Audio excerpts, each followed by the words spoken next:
23 के वचन में लिखा हुआ है,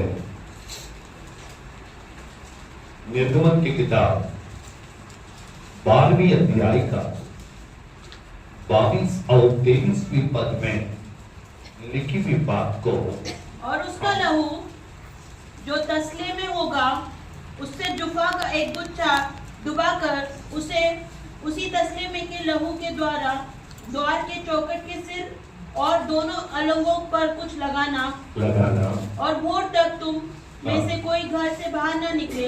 तब भोर तक तुम में से कोई भी घर से बाहर ना निकले, क्योंकि यहोवा देश के बीच होकर मिस्रियों को मारता जाएगा। यहोवा मिस्रियों को मारता जाएगा। इसलिए जहाँ जहाँ वो चौखट के सिरे और दोनों अलंगों पर उस लहू को देखेगा, जहाँ जहाँ चौखट के ऊपर और अलंगों के ऊपर लहू को देखेगा, वहाँ वहाँ वह उस द्वार को छोड़ जाएगा, उस घर को छोड़कर चला जाएगा। आज बहुत मिसअंडरस्टैंडिंग है। आज मसीही लोग ये सोचते हैं कि हम अनंतकालिक जीवन में सर्वदा के लिए जीवित रह गए। एक बात को याद रखना, मृत्यु अटल सत्य है और किसी को कभी भी आ सकता है। हम प्रभु के बच्चे और हमको नहीं आना चाहिए, ऐसे कभी भी नहीं होगा। ये सब के लिए आना ही है और आएगा। फिर कैसे होगा, इन बातों को आज मैं आपको बताने वाला हूं। जिस घर के चौखट पे यीशु का लहू नहीं है, जिस घर के चौखट के ऊपर मेमने का लहू नहीं है, वहां पर मृत्यु उस घर में प्रवेश करती है। आज बहुत लोग प्रभु के मेज को बहुत हल्के रीति से लेते हैं, समझ में नहीं आता उनको। यीशु का लहू खाने के लिए नहीं है और पीने के लिए नहीं है। यीशु मसीह का शरीर और उसका लहू हमारे जीवन को बचाने के लिए है। और जो लोग उसको सही तरीके से समझकर पश्चाताप के साथ में लेते हैं, वो प्रभु में स्थिर रहते हैं। यदि कोई परमेश्वर का मेज के अंदर गड़बड़ी करेगा, वो अस्थिरता को अपने जीवन में देखेगा। आमीन, हालेलुया। पवित्र शास्त्र कहती है, बाइबल में लिखी हुई बात को आज मैं आपके सामने लेकर आने वाला हूं। हमारे जो गलतफहमी है, उन बातों को समझे। पहली बात, पहली कोरिन्थियों उसके 15वीं अध्याय में 55 से लेकर आगे के पद में लिखा हुआ है। पहली कोरिन्थियों के पत्री 15वीं अध्याय उसकी 55वीं वचन से लेकर आगे के पद को पढ़े। 55 से आगे, हे मृत्यु तेरी जय कहाँ रही? इस दुनिया में यदि कोई मृत्यु के ऊपर चैलेंज करने वाला व्यक्ति है तो वो मेरा यीशु नासरी है। उसने कहा, मृत्यु तेरी जय कहाँ है? हे मृत्यु तेरा डंक कहाँ है? मृत्यु का डंक पाप है, मृत्यु का डंक तो पाप है और पाप का बल व्यवस्था है। Praise the Lord. पाप का बल क्या है? व्यवस्था है, व्यवस्था है। कैसे एक व्यक्ति मृत्यु तक पहुंचता है? कैसे एक व्यक्ति जिसके पास में यीशु का लहू नहीं है, वो कैसे शैतान के हाथ में मिल जाता है? आइए हम लोग याकूब की किताब में से उन बातों को पढ़ेंगे। याकूब कहता है, याकूब उसके पहले अध्याय में 14 और 15वें पद को पढ़े। 14 and 15। याकूब उसके पहले अध्याय का 14 और 15। हाँ, प्रत्येक व्यक्ति अपनी ही अभिलाषा से खींच, कौन सी आशा से? अपनी आशा से। व्यक्ति मृत्यु के पास में जा रहा है। What is the reason? आप कहीं तो खींच जा रहे हो, कोई तो आपको खींच रहा है, और वो आपकी अभिलाषा है। आशा, इंसान को इतनी आशा हो जाती है कि मनुष्य हाइपर टेंशन में चला जाता है। इतने कर्ज लेते हैं जिसको पेड़ नहीं कर पाते, कभी कभी रात में नींद नहीं आती है। बहुत सारी चीजें हैं कि मनुष्य अपने सोच से बढ़कर जब कुछ काम करता है, ये कब होता है? जब उसकी आशा बढ़ जाती है। उसकी आशा जब बढ़ती है, बाइबल कहती है हर एक मनुष्य अपनी अभिलाषा से खींचा जाकर और फंस जाता है। परीक्षा में पड़ता है। किसमें पड़ता है? फिर फिर अभिलाषा गर्भवती होकर, अभिलाषा गर्भ होती है, अभिलाषा गर्भ को धारण करती है। हालेलुया। प्रत्येक व्यक्ती आपल्या, काय लिहिलं मराठी? प्रत्येक व्यक्ती, याकोबियाच्या पहिला अध्याय 14 आणि 15 वचनामध्ये लिहिण्यात आलं, प्रत्येक व्यक्ती आपल्या आशाने ओढला जाऊन मोहात पडतो। आमेन, हालेलुया, हालेलुया। हाँ जी, हिंदी में पढ़ेंगे। फिर अभिलाषा गर्भवती होकर पाप को जनती। किसको जनती है? पाप ऐसा नहीं होता है, लोगों को लगता है, मैं पिछले 2 हफ्ते पहले भी कहा, पाप मीन्स व्हाट?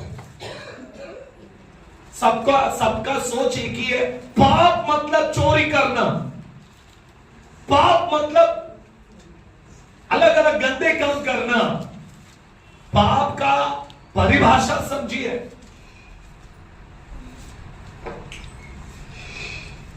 बाइबल कहती है, आप पढ़कर देखिए, बाइबल कहती है, वचन में देखिए, आपको समझ आएगी। वहां पर कहता है अभिलाषा क्या होती है?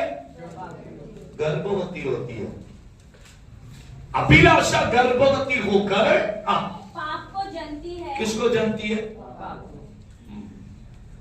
और पाप क्या करती है? आप देखिए, और क्या करता है पाप? और पाप जब बढ़ जाता है, जब पाप बढ़ जाता है तो मृत्यु को उत्पन्न करता है। तभी मृत्यु आती है।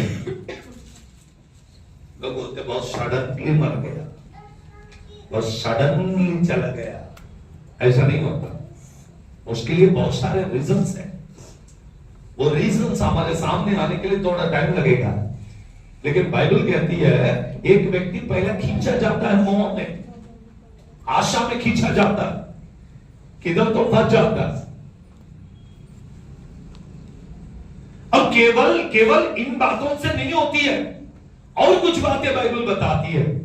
एक अभिलाषा से खींचकर मनुष्य मोह में गिरकर, पाप में गिरकर, पाप के द्वारा मृत्यु के पास जाता है, वो एक है।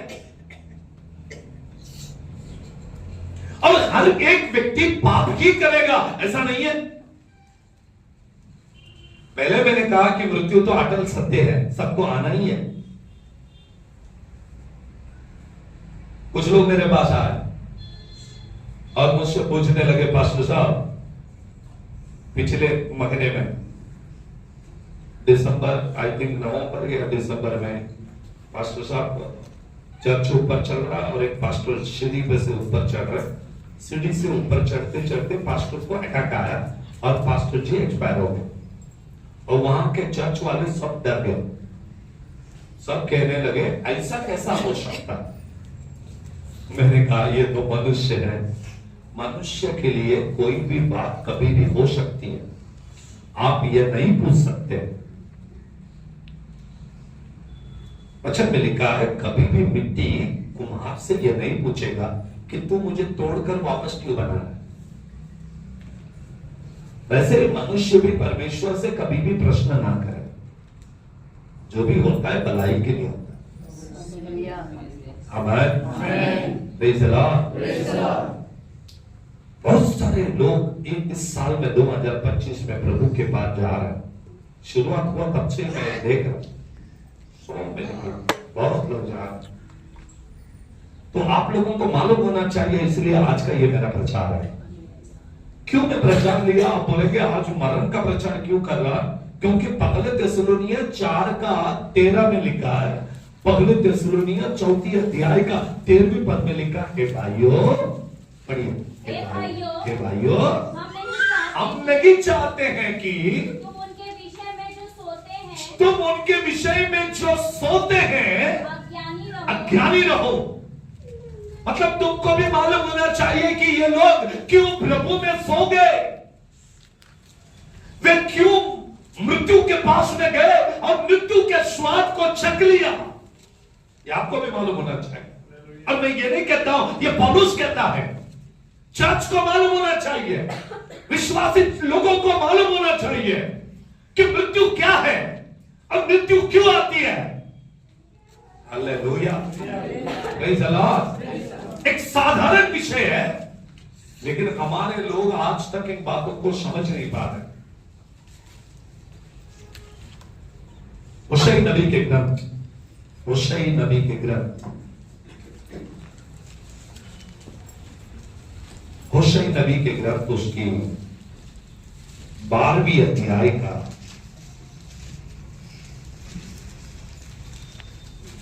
13वीं अध्याय का 14वें पद को पढ़ो। मैं उसको अधोलोक के वश से छुड़ा लूंगा, मैं उसको अधोलोक के वश में से छुड़ा लूंगा और मृत्यु से उसको छुटकारा दूंगा। मैं मृत्यु से उसको छुटकारा दूंगा। हे मृत्यु, तेरी मारने की शक्ति कहाँ है? तेरी मारने की शक्ति कहाँ है?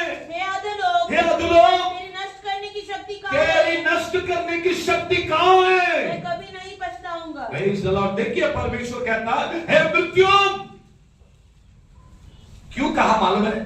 पहले कुरिन्थियों 15वें अध्याय का 55वें पद में कहा कि उसने मृत्यु से चैलेंज किया और कहता है, हे मृत्यु, कोई है दुनिया में जो मृत्यु के साथ में चैलेंज किया और मृत्यु को कहता है कि तू कौन है? इसलिए पौलुस कहता है कि तुम्हें मालूम होना चाहिए ये मृत्यु कुछ भी नहीं है। अब जानते एक बात को, एक उदाहरण को मैं आज आपको बताऊंगा। एक सांप, कोबरा, विषैली सांप, उसका जहरीली दांत निकाल दे, उसके बाद वो कितना भी बड़ा कोबरा क्यों ना हो, उसको बिंदास पकड़ के आप अपने पॉकेट में रख सकते हैं। क्यों मालूम है? उसका जो मेन जो था उसको निकाल दिया।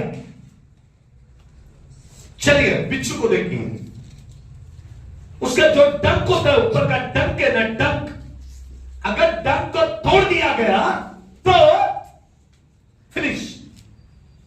वो चाहे कितना भी बड़ा मजबूत जहरीले क्यों ना हो, उसका डंक तोड़ना जरूरी है।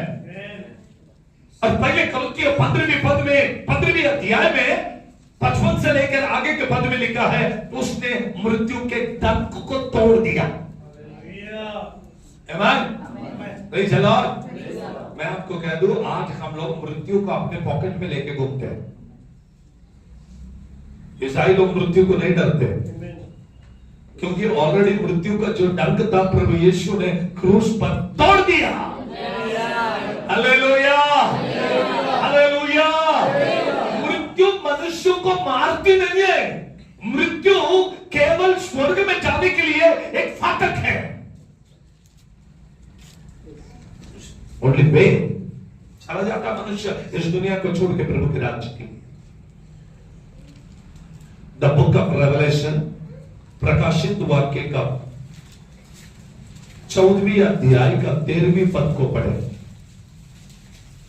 और मैंने स्वर्ग से यह शब्द सुना, मैंने स्वर्ग से ये बात कहती भी सुना कि लिख, जो मुर्दे प्रभु में मरते हैं, जो लोग प्रभु में मरते हैं, वे अब से धन्य हैं, वे लोग अभी से धन्य हैं। जब से यीशु मसीह ने मृत्यु के डंक को तोड़ दिया, उसके बाद जितने भी लोग मरे हैं वे सब लोग धन्य हैं, क्योंकि ये दिन प्रधान दूत के तुरही के आवाज को सुनते ही वे वापस से उठने वाले हैं। Praise the Lord. Praise the Lord. Hallelujah. Hallelujah. Hallelujah. फिर कभी कभी क्या होता है, कुछ लोग आजकल प्रोफेट्स बहुत आ गए दुनिया में। आज पहले नहीं थे, अभी अभी बहुत, अभी तो मुझे लगता एक 5-10 साल में कहीं भी आप देखोगे ना, आप फेसबुक खोलो, इंस्टाग्राम खोलो या यूट्यूब देखो, कहीं भी पास्टर से ज्यादा प्रोफेट आ गए। और बाइबल में प्रोफेट नहीं होना चाहिए ऐसा मेरा कहना नहीं है, लेकिन कलीसिया चलाने वाला जो व्यक्ति है वो प्रोफेट नहीं होता कभी भी। कलीसिया तो चलना चाहिए होता है। समाज के लिए भविष्यवक्ता चाहिए। समाज के लिए कौन चाहिए? भविष्यवक्ता। भविष्यवक्ता का काम क्या है? पाप को दिखाना। भविष्यवक्ता का काम क्या है? प्रभु यूं कहता है, कलीसिया यूं रहे, दैट्स ऑल। उसको चर्च से कोई लेना देना नहीं होता। Praise God, hallelujah, hallelujah. एक प्रोफेट ने कहा, क्या मृत्यु आने से पहले तुम्हारे पास्टर ने प्रोफेसी नहीं किया क्या? देख, शैतान ने कैसा बीज बोला वो है, जैसे आदम के पास आकर बोला ना, क्या तुझे परमेश्वर ने ये नहीं बोला कि ये फल खाए तो तू मेरे जैसा बनेगा?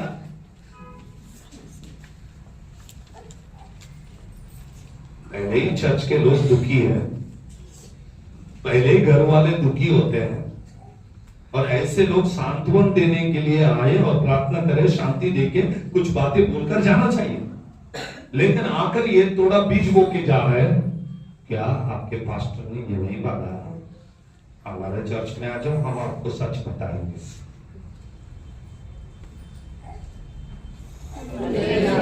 जोर से बोलो, और जोर से बोलो। ठीक है, चलो वो टाइम निकल गया। कुछ दिन के बाद वापस से वो लोग मुझे मिले, बोले पास्टर साहब, हमारे पास्टर की वाइफ ही मर गई। मैंने बोला क्या बात है? प्रोफेट ने पहले तो बोला कि प्रोफेसी मैं करता हूं, और प्रोफेसी करने वाले की बीवी मर गई, तभी उसको प्रोफेसी किधर गए? ये सब गलत बात है, हम किसी को बोलना नहीं चाहिए। मैं उसके विरुद्ध में भी बात नहीं कर रहा, लेकिन मैं ये बोल रहा हूं कि कलीसिया को गुमराह ना करे, विश्वासियों को क्या ना करे? गुमराह ना करे। और अटल सत्य को बताने के लिए खड़ा हो गया हूं मैं यहां पर। अभी तक मैं 3 बातों को बताने वाला, वहां पर नहीं गया, अभी जाने वाला। अभी तो ऊपर ऊपर का सिर्फ इंफॉर्मेशन दे रहा हूं। रेवलेशन चैप्टर 14 वर्स 13 में लिखा है, हालेलुया, बाइबल कहती है, पढ़कर देखिए, अब से जो लोग प्रभु में सोते हैं वे धन्य हैं, क्योंकि आगे कहता है, हाँ, क्योंकि वे अपने सारे परिश्रम से विश्राम पाएंगे। वे लोग अपने सारे परिश्रम से विश्राम पाएंगे। उनके कार्य उनके साथ हो लेते हैं, उनके काम उनके साथ में होते हैं। मेरा तेलुगु बाइबल में ऐसा लिखा है, हिंदी में, मराठी में, इंग्लिश में क्या लिखा है कि उनके काम उनके साथ रहेंगे, लेकिन मेरा तेलुगु बाइबल में ऐसा लिखा कि वे प्रभु के साथ रहेंगे। ऐसा नहीं लिखा कि उनके काम उनके साथ में रहेंगे। वारु देवने तो चालू, मतलब वो दुनिया के सब काम छोड़ दिया, अब प्रभु के गोद में जाके बैठ गए, बात खत्म। Hallelujah, praise the Lord. मतलब ये दुनिया के काम को जब खत्म करेंगे तो प्रभु आपके लिए एक स्थान को बनाता है। Amen, hallelujah, praise the Lord. जो प्रभु में सोते हैं, एक बात को आपको बताओ, जो सोते हैं वो उठेंगे, जो मरते हैं वो नहीं उठेंगे। यीशु मसीह मृत्यु का डंक को तोड़ दिया और कहा, अब मृत्यु नहीं है इसका नाम, इसका नाम है सोना। 2 टाइप के घर में लोग सोते हैं, 2 टाइप में। एक गहरी नींद में सोते हैं, मतलब एक नॉर्मल कंडीशन में सोता है इंसान, और उसको कभी भी आवाज दो वो उठेगा। और कुछ लोग जानबूझ के सोते हैं, उनको मालूम है आवाज दे रहा है लेकिन उठना नहीं है, और उनको कितना भी चिल्लाओ वो नहीं उठेंगे। उनको ऐसा हिलाओ भी, कभी कभी देखो कुछ लोग आके हिलाते, ऐसे हिलाए तो भी उसको मालूम है, फिर भी वो होता है हिला, मुझे नहीं मालूम, सब मालूम होता है, उसको उठना नहीं है ना। Hallelujah, hallelujah. देखिए जानबूझ के सोना, सोने में दो टाइप है। जब यीशु मसीह यूहन्ना रचित सुसमाचार उसके 11वीं अध्याय में, यूहन्ना उसके 11वीं अध्याय में लाजर के खबर के पास जब आया, पहले जब आया तब यीशु मसीह पहले तो रोया। बाइबल में केवल 2 बार रोया, एक यरूशलेम को देखकर रोया और एक लाजर के कब्र पे आके रोया। सबने बोला यीशु मसीह लाजर के लिए रोया, लेकिन वहां पर लिखा यीशु मसीह लाजर के लिए नहीं रोया। यीशु मसीह उनके विश्वास को देख के रोया कि इनके साथ और कितने दिन रहोगे। इतना भी बताया तो समझ नहीं आ रहा इनको। मार्था, जो लोग मुझ पर विश्वास करते हैं वो चाहे मर भी जाए वो उठेंगे। मार्था कहती है हाँ प्रभु मुझे मालूम है उठेंगे, लेकिन अभी नहीं, वो पुनरुत्थान के दिन उठेंगे। यीशु मसीह ने कहा मार्था, पुनरुत्थान और जीवन मैं हूं। अभी पुनरुत्थान का दिन नहीं, मैं ही पुनरुत्थान हूं। और पुनरुत्थान खुद चल के तुम्हारे पास आया है। अब एक सिंपल आवाज दिया यीशु ने, लाजर बेटा बाहर आ जा। पता है लाजर कैसा है?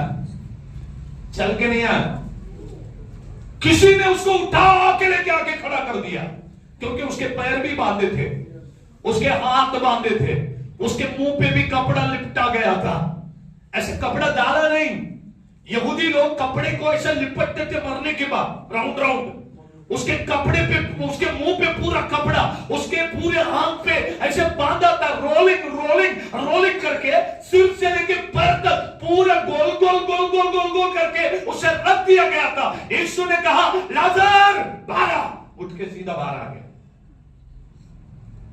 तब यीशु ने कहा इसको खोल दो, खोल। चल के नहीं आया, एक फोर्स था, एक ताकत थी, वही है पवित्र आत्मा की शक्ति। उठा के सीधा लेके आया और स्ट्रेट खड़ा कर दिया। अभी तक मृत्यु के पास गया ही नहीं, लेकिन उससे पहले ही मृत्यु को चैलेंज करने वाला मेरा यीशु मसीह है। और मरा भी नहीं और पुनरुत्थान भी नहीं हुआ, उससे पहले क्या था? मैं ही पुनरुत्थान हूं। समझ लीजिए बात को। हालेलुया। यीशु मसीह के सामने मृत्यु कुछ भी नहीं है। मरकुस उसके 5वें अध्याय का 21वें पद से लेकर आगे के पदों को याईर के बेटी के घर पे जा रहा था। याईर के बेटी को उठाने के लिए याईर के घर पे जा रहा था यीशु मसीह। एकदम प्रभावशाली, मरी हुई लड़की को जिलाने के लिए जा रहा है। उतने में एक लड़की आई और यीशु मसीह को हाथ लगाई। यीशु ने कहा मेरे अंदर से सामर्थ्य निकल गया। सबसे ज्यादा खुश कौन हुआ मालूम है आपको? शैतान। मरे हुए को उठा था, अब तेरे सामर्थ्य तो चली गई। यीशु मसीह कहता है कि मेरे अंदर से सामर्थ्य गई। शैतान ताली बजा के उड़ी मारने लगा। अभी तो हो गया ना, वीक हो गया। अभी याईर की बेटी उठने वाली नहीं है। किसने मुझे छुआ? 25वें पद से आगे के पद में लिखा, यीशु ने पूछा किसने मुझे छुआ? वो 12 साल से लहू बकने वाली स्त्री आकर कहने लगी मैंने छुई। यीशु ने कहा बेटी तेरे विश्वास ने तुझे चंगा किया, जा। पहले तो अपना सामर्थ्य निकल गई। उड़ी मार के शैतान बोल रहा था अभी अब मैं देखूंगा तू कैसे काम करेगा। यीशु मसीह याईर के घर में गया और उसको लड़की को देखा और कहा बेटी उठ। बहुत बड़ा विद्या किया, ये लिया वो लिया, जादू लिया, सिर पे मारा, ये लिया वो किया, कुछ नहीं किया, क्योंकि वो अल्फा और ओमेगा है। हालेलुया। वो पुनरुत्थान और जीवन खुद है। और गया और कहा ए बेटे उठ के खड़ा हो।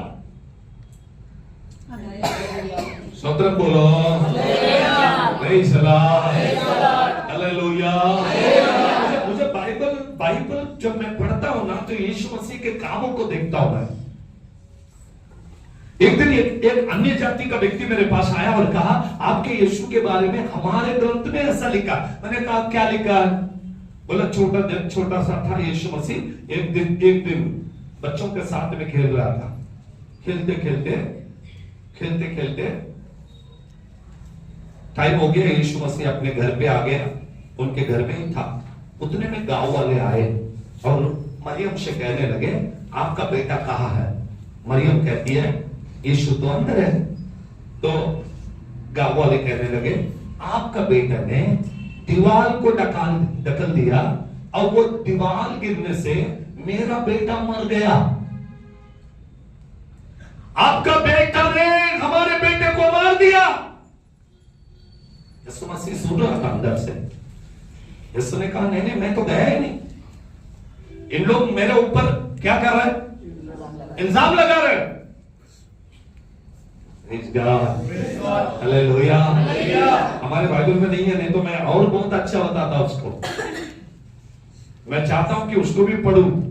मंगाया वो किताब लेकिन उसको रख दिया मेरे पास। बाइबल पढ़ने को टाइम नहीं हो, आप वो कहां पढ़ूंगा? मंगा के रखा हूं सिर्फ शोपी से। अभी उसकी तरफ ध्यान दूंगा, एक दिन तो पूरा पढ़ लूंगा। Hallelujah, praise the Lord. और ये लोग बात ही कर रहे थे।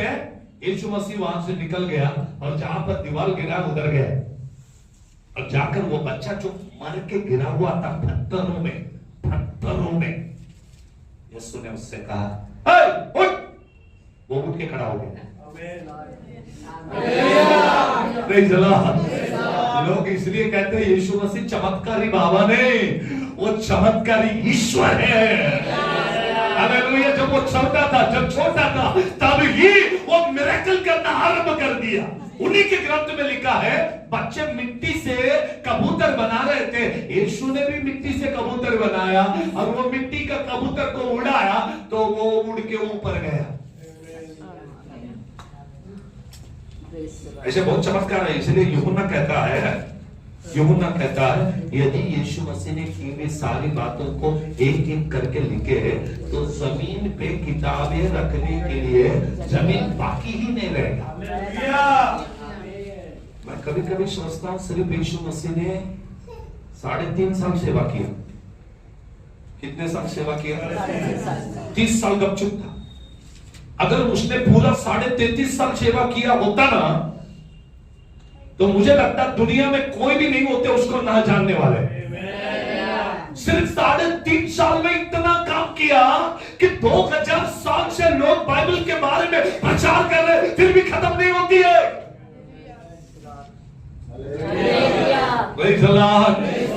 मृत्यु को हरा दिया, मृत्यु के डंक को तोड़ दिया, मृत्यु को पैर के नीचे कुचल दिया और कहता है मृत्यु। आज कलीसिया के लोगों से मुझे कहना है कि आपको मृत्यु से बिल्कुल भी नहीं डरना है।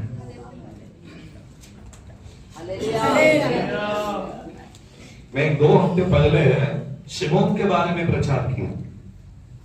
अब जानते कभी 25 तारीख को, शायद 25 तारीख को शिमोन यीशु मसीह को लेके आए और शिमोन प्रोफेट के हाथ में दिए।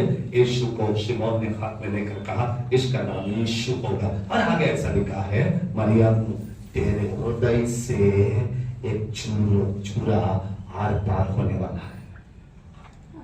It is the prophecy।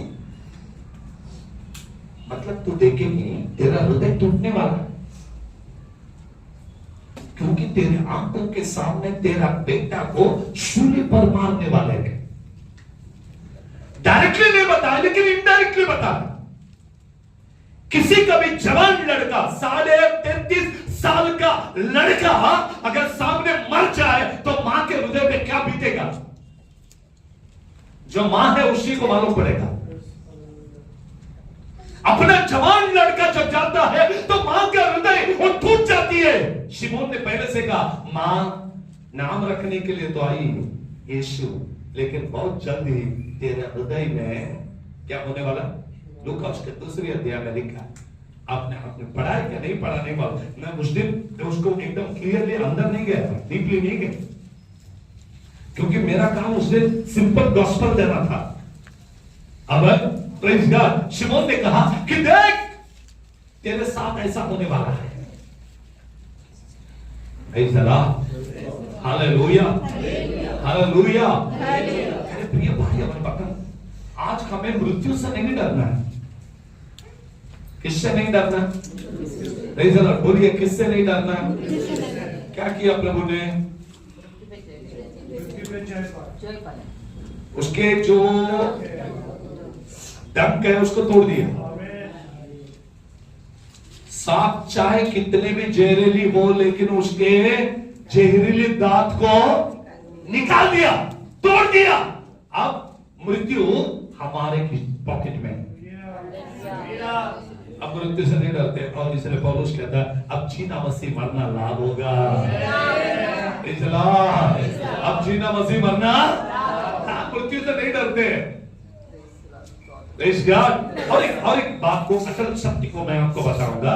यूहन्ना रचित सुसमाचार, यूहन्ना 7वीं अध्याय का 53वें वचन को पढ़ेंगे। 7:53 द बुक ऑफ जॉन 7:53। अपने अपने घर चले गए।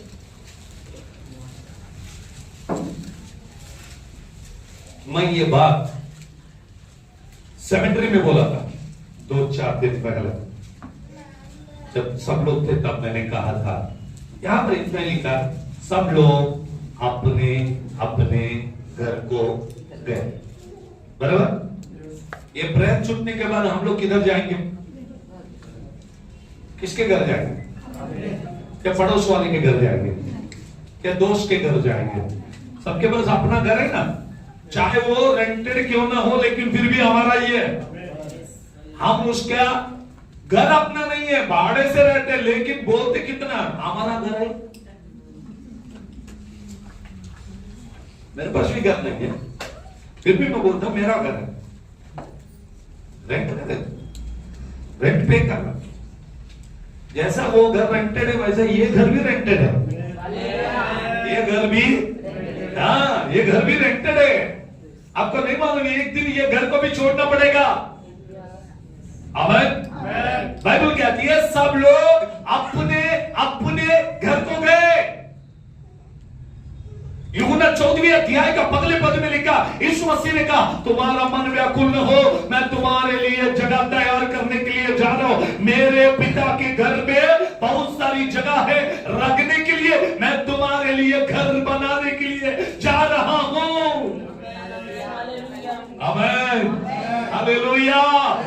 दूसरी कोरिन्थियों उसके 5वीं अध्याय में लिखा है, दूसरी कोरिन्थियों उसके 5वीं अध्याय में लिखा है, क्योंकि हम जानते हैं कि जब हमारा पृथ्वी पर का डेरा सरीखा घर गिराया जाएगा, इस पृथ्वी के ऊपर का घर जब गिर जाएगा, तो हमें परमेश्वर की ओर से स्वर्ग पर एक ऐसा भवन मिलेगा जो हाथों से बना हुआ घर नहीं। बोलो बोलो सौद्र, बोलो सौद्र, बोलो सौद्र। हालेलुया। इधर घर गिर गया तो उधर घर रेडी है, इधर घर गिर गया तो उधर घर रेडी है। इसलिए डरने की आवश्यकता नहीं है।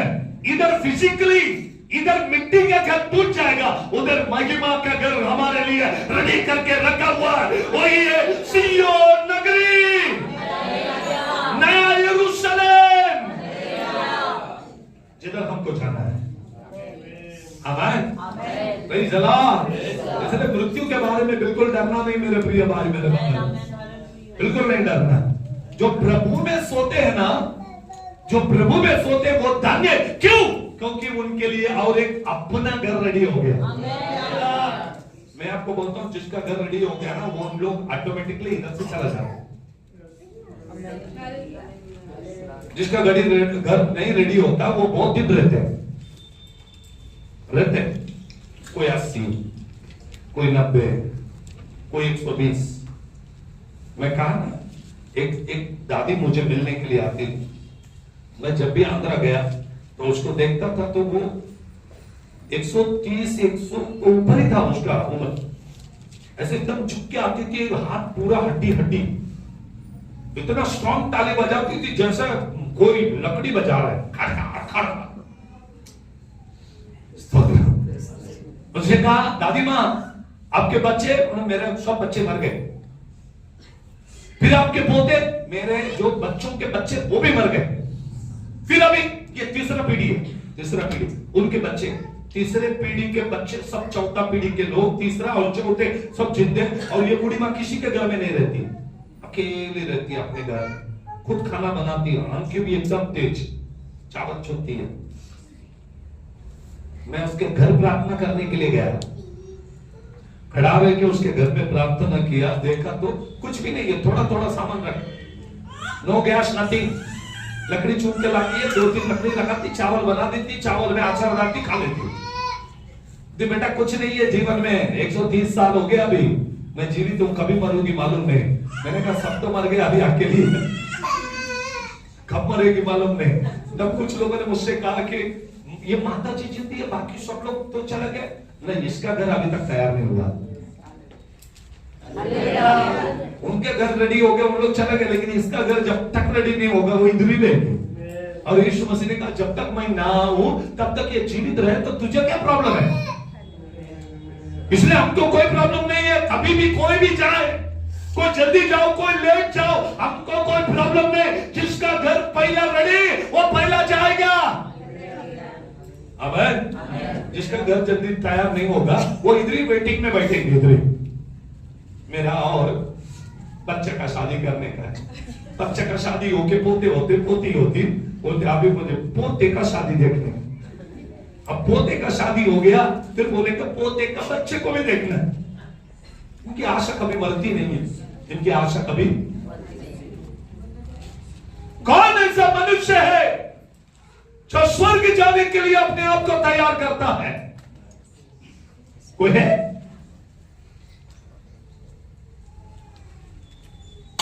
मैं आपको बोलूं, जो प्रभु में सोते हैं ना, जो प्रभु में सोते हैं, 7वीं अध्याय में प्रेरितों के काम में बहुत अच्छी बात लिखी हुई है। 7th चैप्टर प्रेरितों के काम में स्टेफनुस को फतरवा करते। पता है स्टेफन क्या बोल रहे मालूम है? मैं देख रहा हूं स्वर्ग खुला हुआ है और मनुष्य के पुत्र पिता की दाहिनी ओर खड़ा हुआ मैं देखता हूं। बाइबल में हर जगह यीशु मसीह सिंहासन पे बैठा है, लेकिन इधर है यीशु मसीह उठ के खड़ा हो गया। You know what is the reason? जो प्रभु में सोते हैं ना, उनको स्वागत करने के लिए खुद बेटा उठकर खड़ा हो जाता है। आमीन। लेकिन प्रभु में सोना चाहिए, याद रखो। अगर प्रभु ने आप सोते तो आपको बुलाने के लिए, आपके घर में कोई आए तो आप बैठ के अंदर स्वागत करते हैं क्या? उठ के खड़े हो जाते हैं। आपसे बड़े लोग कोई आए तो हम लोग उठते या नहीं उठते? अगर यीशु मसीह उठ के खड़ा हो गया मतलब आपने भलाई का काम करेंगे, तो वो उठ के खड़ा होगा सिंहासन से और बोलेगा मेरा बेटा आजा आजा आजा। इससे बड़ी खुशी की बात क्या है? 3 बातों को बताऊंगा। आइए पढ़ेंगे हम लोग वचन संहिता 89th चैप्टर 48th वर्स। कौन पुरुष सदा अमर रहेगा? कौन है पृथ्वी पर जो कहता कि मैं सदा अमर रहूंगा? कौन है? कौन है पृथ्वी के ऊपर जो सदा अमर रखने के लिए तैयार है? हाँ, क्या कोई अपने प्राण को अधोलोक से बचा सकता है? हमारे देखिए ये तो क्वेश्चन है। दाऊद कहता है कौन पृथ्वी के ऊपर अमर रहने के लिए आया है? कौन पृथ्वी के ऊपर सदा जीवित रखने के लिए आया है? आमीन, हालेलुया, हालेलुया। सबोपदेशक 7वीं अध्याय का 2री पद को पढ़े। सबोपदेशक 7वीं अध्याय का 2री पद को पढ़े। भोज के घर जाने से शोकी के घर जाना उत्तम है। हाँ। क्योंकि सब मनुष्यों को अंत यही है और जो जीवित है वो मन लगाकर इसी पर सोचेगा। Praise the Lord. मराठी में पढ़िए तब उपदेशक 7वीं अध्याय दूसरा वचन, उपदेशक 7वां अध्याय दूसरं वचन मराठीत वाचा कोणी तर. नीतिसूत्रांचे स्तोत्र संहितानंतर नीतिसूत्रानंतर उपदेशक. हा 7वां अध्याय दुसरं वचन. भोजनोत्सव जाण्यापेक्षा हा श्लोकग्रही जाणे बरे, बरे, कारण प्रत्येक मनुष्याचा शेवट हाच आहे. प्रत्येक मनुष्याचा शेवट हेच आहे.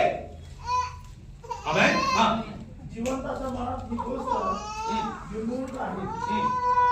हसण्यापेक्षा खेद करणे बरे.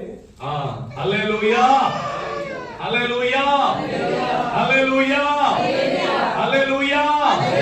सब लोग कहेंगे हालेलुया. हाँ तेरी बात पढ़े. कौन के किसके घर में? जाने से शोक ही मराठी में किसके घर में? जाण्यापेक्षा कोणाचे? भोजन उत्सव जाण्यापेक्षा, मतलब किसी के घर में फेस्टिवल है या तो पार्टी है, उधर जाने से अच्छा दुखी के घर के लोगों के पास जाना अच्छा है. हाँ और शोकग्रही जाणे बरे, हा. कारण प्रत्येक मनुष्याचा शेवट हाच आहे. शेवट तोच.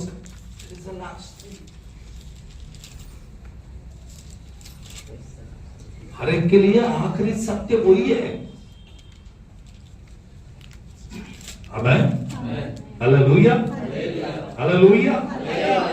कौन अमर रहेगा? दूसरी बात को हम देखने से पहले कुछ बातों को मैं आपको बताऊंगा. एक दिन मैं एक किताब को पढ़ रहा था. इंग्लैंड की महारानी मरते समय उसकी मृत्यु जब नजदीक आई, बीमारी की अवस्था में थी, महारानी ने डॉक्टर्स को बुलाया. रानी कहती है मुझे 6 महीना जीना है. डॉक्टर्स को सबको बुलाकर कहती है कि मुझे मरने नहीं देना, मुझे केवल 6 मंथ्स का टाइम बढ़ा के दो. हमें कितना टाइम चाहिए? सब डॉक्टर जो स्टैंडर्ड हाईएस्ट क्वालिफाइड स्पेशलाइज्ड लोग आके लाइन में खड़े हो गए. क्वीन कहती है कि मुझे और 6 महीना जीना है. सभी लोग एक दूसरे के मुंह देखने लगे. तब उसमें से एक व्यक्ति ने कहा, महारानी हम केवल ट्रीटमेंट कर सकते हैं, हम आपके आयु बढ़ा नहीं सकते. समझ में आ रहा है? डॉक्टर का जवाब देखिए क्या है. डॉक्टर कहता है कि हम लोग किसी को जीवन देने के लिए नहीं है, हम किसी के आयु बढ़ाने के लिए कोई भी उपाय हमारे पास नहीं है. हमारे पास केवल ट्रीटमेंट है. हम सिर्फ आपको ट्रीट कर सकते हैं, बस. Praise the Lord. Hallelujah. The great Alexander जब उसको मच्छर ने काटा तब उसने भी डॉक्टर्स को बुलाया. बुखार बुखार बुखार. इंडिया का मच्छर बहुत स्ट्रॉन्ग है. दुनिया का सब मच्छरों से भारत के मच्छर कैसे हैं? बहुत स्ट्रॉन्ग है. और उसको किधर का मच्छर ने काटा? बोले किधर का मच्छर ने काटा? इंडिया का ही था ना. द ग्रेट अलेक्जेंडर को इंडिया का मच्छर ने काटा, मर गया वो. एक दिन मैं उसकी किताब को पढ़ते समय वो समुद्र के किनारे में जाकर खड़ा हुआ और समुद्र से कहता, ए समुद्र, यदि तू जमीन होता ना तो मैं तुझे भी छींट लेता. इतना स्ट्रॉन्ग आदमी. उसने अपने डॉक्टर्स को बुलाया और कहा, मुझे बचा पाओगे क्या? उन्होंने कहा हम ट्रीट कर सकते हैं, पता नहीं क्या है. अलेक्जेंडर ने कहा मुझे तो नहीं लगता अभी मैं बचूंगा, शायद मैं मर जाऊंगा, लेकिन याद रखना मैं 3 बातें आपको बोलना चाहूंगा. मैं मरने के बाद पहला, मेरा जो बेटी उठाने वाले होंगे ना वो डॉक्टर लोग होना चाहिए. मंत्री ने पूछा क्यों डॉक्टर? बोले ये जो डॉक्टर दूसरे को बचाते बचाते उड़ी मार रहे हैं ना, ये किसी को बचा नहीं पाएंगे, ये केवल ट्रीटमेंट करने वाले हैं. इनको बोलना मेरे डेड बॉडी को यही उठाए. हालेलुया। क्योंकि इनका कीमत इतना ही है कि ये एक व्यक्ति को उठा के कब्रिस्तान तक लेके जा सकते हैं। डॉक्टर का काम होता है। नंबर 2, मेरे बॉडी को लेके जाते समय कॉइन्स को लेना, सोना चांदी, और उसको फेंकना। मंत्री ने पूछा, सर ऐसा क्यों? वो कहता इसलिए है कि मैंने जो भी कमाया उसे लेके नहीं जाने वाला। अभी तो एक तो दान कर दो। मैंने पूरा दुनिया जीत लिया, दुनिया द ग्रेट अलेक्जेंडर, कुछ नहीं है। इसने पूछा अभी तीसरी क्या उम्मीद है? मेरा जो बॉक्स है, जब मुझे लेकर जाएंगे लोगों में, लोग देखेंगे द ग्रेट अलेक्जेंडर, बॉक्स को दोनों साइड में होल करना, होल, मेरे 2 हाथ बाहर रखना और लोगों को यह बताना कि अलेक्जेंडर आते समय खाली हाथ आया और जाते समय भी खाली हाथ जा रहा है। 3 चीज बताया। Praise the Lord. मैं एक बात को आपको बताया कि एक इंग्लैंड की महारानी, उसके जान को भी डॉक्टर नहीं बचा पाए। दूसरा, द ग्रेट अलेक्जेंडर, इसको भी नहीं बचा पाए। कोई भी डॉक्टर को इस दुनिया में वो आपके प्राण को लौटा नहीं सकेंगे। इसलिए वचन में कहता है अटल है मृत्यु, हर मनुष्य के लिए क्या है? मृत्यु अटल है।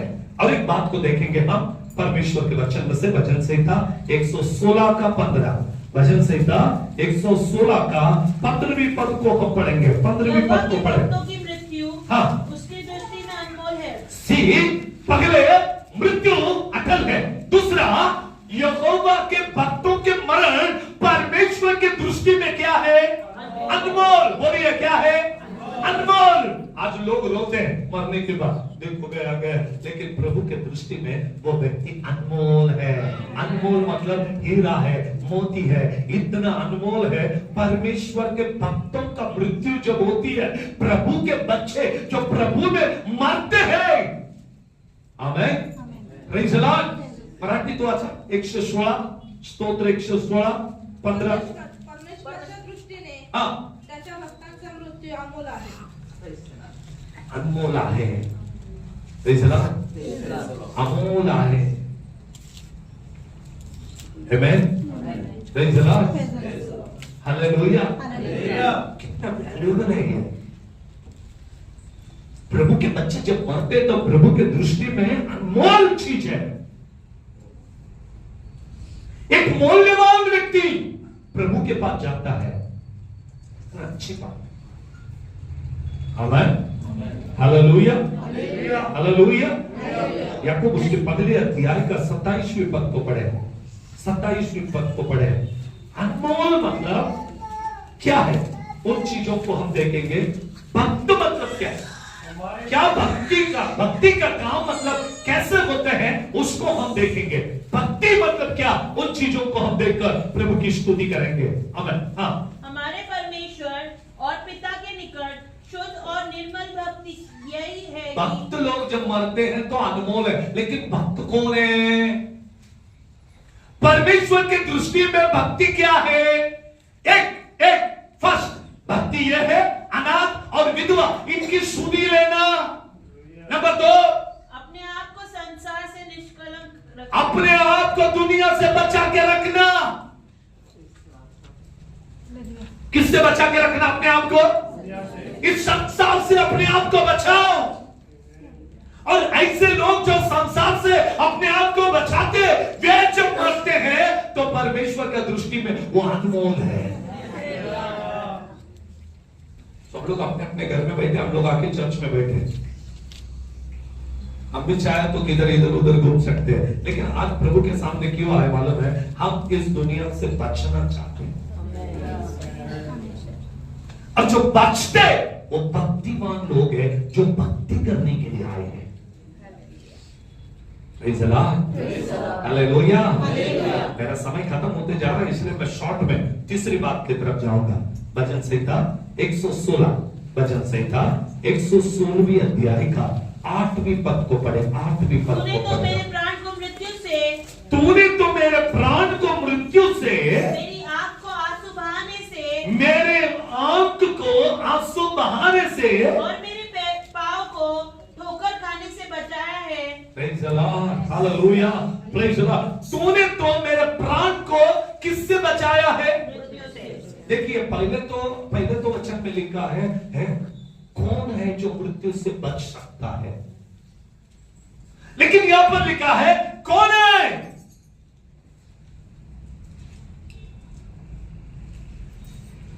तीसरी बात में जब आते हैं तो वहां पर लिखता है कि प्रभु तूने तो बचा लिया मुझे मृत्यु से। पहले लिखा है कि कौन ऐसा व्यक्ति है जो मृत्यु से बच पाएगा? कोई नहीं बचेगा, सबको मरना है। लेकिन यहां पर दाऊद कहता है नो, तूने तो मुझे मृत्यु से बचाया है। कंफ्यूज ना हो, पहली बात को पढ़ो तो मैं आपको बताऊंगा। 89:48 में लिखा कौन अमर रहेगा? क्या लिखा है? कौन पुरुष सदा अमर रहेगा? कौन पुरुष सदा अमर रहेगा, मतलब मरेगा नहीं, ऐसा कौन है? 116वां भजन का 8वीं पद में लिखा है प्रभु तूने मृत्यु से मुझे बचाया है। अब मुझे डेफिनेशन बताओ, इधर कौन बचेगा कहा और इधर कहता है मुझे बचा लिया।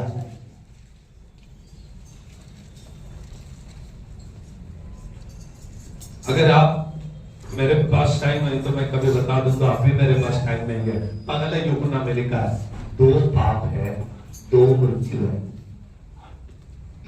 एक पाप ऐसा है जिसका सजा मृत्यु है, दूसरा पाप ऐसा है जिसका सजा मृत्यु नहीं है। हालेलुया। कितने लोगों को समझ में आया कितने प्रकार के पाप है? एक पाप क्या है जिसका सजा क्या है? मृत्यु है। और दूसरा सजा क्या है? जिसका सजा मृत्यु नहीं है। कभी मैं उसके अंदर बहुत डिटेल में आपको प्रचार करूंगा। आमीन, हालेलुया, प्रेज गॉड। 2 प्रकार के पाप है, तो अभी 2 प्रकार के मृत्यु को बताऊंगा। द बुक ऑफ रेवलेशन, प्रकाशित वाक्य उसके दूसरी अध्याय का 11वीं पद 2 का 11। जिसके कान हो हाँ। वह सुन ले, जिसके कान हो वो सुन ले कि आत्मा कलीसिया से क्या कहता है। आत्मा कलीसिया से क्या कहता है? जो जय पाए उसी को दूसरी मृत्यु से हानि न पहुंचेगी। किससे? पहली मृत्यु क्या है? प्रभु के नजर में अनमोल है, क्योंकि उसके डंक को तोड़ दिया, कुछ नहीं है वो अभी सेकंड क्या है? पहला मृत्यु शरीर के लिए होता है, दूसरा मृत्यु आत्मा के लिए होती है। और परमेश्वर ने दूसरे मृत्यु से हमें बचा लिया है। जितने लोगों का बपतिस्मा डूबकर हो गया है और जितने लोग प्रभु यीशु मसीह पर ईमान लाते हैं उनको कौन सी मरण नहीं है? अभी जो से बोलिए दूसरा मरण नहीं है हमको। बोले कि कौन सी मरण नहीं है? इसलिए हम लोग खुश रहते हैं हमेशा। अगर वो मृत्यु भी आए तो हम बोलते ठीक है आ गया तो कुछ फर्क नहीं पड़ता, ये यहां से जाकर तो सियोन में बैठा। लेकिन जो प्रभु में नहीं है वो लोग नरक में जाएंगे, दोजख में जाएंगे। वही है दूसरा मृत्यु। हाँ भाई, पहले करंथियों 15वीं अध्याय 26वें पद को पढ़े। 26वें पद, पहले करंथियों 15वीं अध्याय का 26वें पद। जो नाश किया जाएगा वह मृत्यु है। कौन? लास्ट दुश्मन कौन है हमारा? हमारा दुश्मन एक ही है। तो यहां पर लिखा लास्ट एक ही दुश्मन रहेगा और वो दुश्मन है मृत्यु। अब वो मृत्यु में भी 2 मृत्यु बताया। जो पहला मृत्यु है उसको यीशु मसीह ने सलीब के ऊपर एक डंक तोड़ के आपके हाथ में दे दिया और कहा आपसे ये तुम्हें कुछ नहीं करेगा। और जिसके घर के चौखट के ऊपर यीशु मसीह का लहू है उसके घर में ये मृत्यु कुछ नहीं कर सकती। आमीन, हालेलुया। लेकिन प्रभु में नहीं है तो याद रखना दूसरा मृत्यु आपके लिए वेटिंग में है। टाइम पास क्रिश्चियंस भी नहीं, बपतिस्मा लेके उनको लगेगा नहीं हम बपतिस्मा लिया, हम प्रभु पूज ले रहे, हम नहीं नहीं नहीं, आपको तो दूसरा मृत्यु में जाना ही पड़ेगा। टाइम पास कर रहे हैं तो आग से खेल रहे हैं, किससे खेल रहे हैं? हाँ, आग से खेलेंगे तो आग आपको जला देगा एक दिन।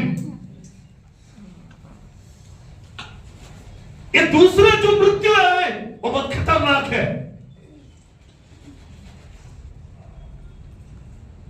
ये शरीर के ग्रंथ में लिखा है, वहां पर कीड़े मरते नहीं है, वहां पर आग बुझती नहीं है।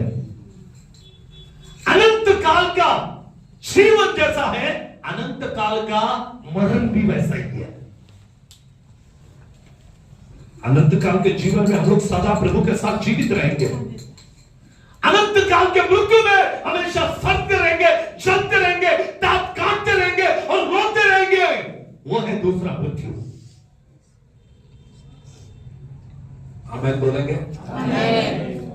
इस्लाम आपको डराने के लिए नहीं बोला मैं, आज आपको खुश होने के लिए बोला। पता है क्यों? आपका आखिरी शत्रु को परमेश्वर ने जीत लिया। हमारा आखिरी शत्रु कौन है? मृत्यु। उसको किसने जीता? हाँ, इसलिए अभी हमको डरने की बात नहीं है। आज के प्रचार करने का रीजन भी यही है कि बहुत लोगों को आज तक मृत्यु के बारे में सही से मालूम नहीं है। पौलुस कहता है पहले थिस्सलुनीकियों 4:13, तुम अनजान नहीं होना चाहिए, तुम्हें मालूम होना चाहिए कि लोग जब मरते कहां जाते? वे लोग अपने घर के लिए चले जाते हैं।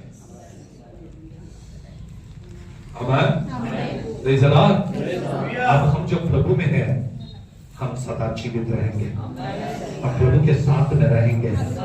पहला मृत्यु हमें कुछ नहीं कर पाएगा, दूसरा मृत्यु हमारे लिए है ही नहीं। हम सदा और सदा यीशु के साथ में जीने वाले हैं।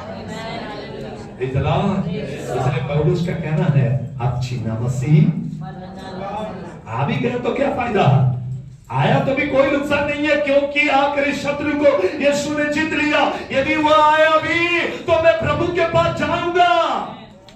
याद रखिए, इसलिए हमें आनंद मनाना, इसलिए हमें आनंद मनाना। पौलुस कहता है, आप जैसे दुनिया के लोग रोते हैं वैसे तुम ना रो ना, तुम आनंद मनाओ, क्योंकि जो प्रभु में सोते हैं वो प्रभु के पास जाते हैं। प्रभु की दृष्टि में वो अनमोल है। अनमोल व्यक्ति अनमोल चीजों को लेकर प्रभु के साथ सदा सदा हम लोग जीवित रहेंगे। आमीन। कितने लोग आनंदित हैं? कितने लोगों को समझ में आया मृत्यु मतलब क्या? अगर आपको मैं बताऊं, मैं जहां हॉस्टल में पढ़ा तेलंगाना में, वहां पर बिच्छू रास्ते में भी घूमते हैं, घर में भी आते हैं। आप कोई भी बेटी को उठा के देखो, उसके पीछे छुपा होता है। आप रोड पे जाके एक छोटा पत्थर भी निकालेगा तो पत्थर के नीचे बिच्छू मिलेगा। इतना खतरनाक एरिया। मैं पहले हॉस्टल में जब गया, हॉस्टल में रहने के लिए, तो बिच्छू देखकर डरने लगा, क्योंकि काटने से बहुत तकलीफ होती है। लेकिन बाद में से उधर के लोगों को देखने लगा, वो बिच्छू से डरते ही नहीं। फिर थोड़े दिन के बाद आदत लग गया, मैंने भी बिच्छू के डंक को तोड़ा और पॉकेट में डाला। धागा बांध के छोड़ देते थे, उसके साथ खेलते थे। पता चला ये तो है कुछ नहीं, पहले मालूम नहीं था। महाराष्ट्र में रहने वाला आदमी, इधर से पढ़ के गया, इधर तो कभी बिच्छू देखा ही नहीं। उधर जाने के बाद पहली बार बिच्छू देखे तो डर गए। लेकिन जब मालूम पड़ा इसके अंदर कुछ नहीं है, डंक तोड़ दो, तो तोड़ के पॉकेट में डालने लगे। आज भी सुबह जब आ रहा था, मेरे माइंड में यही था, अगर इधर किधर बिच्छू है तो उसको लेके जाके इनको दिखाओ। एक ओरिजिनल जिसके पास डंक है वो भी लाके इधर टेबल पे छोड़ता, और जिसका डंक तोड़ दिया वो भी छोड़ता। आपके पास होगा तो आप दिखाना चाहिए बिच्छू कैसा होता है। हालेलुया।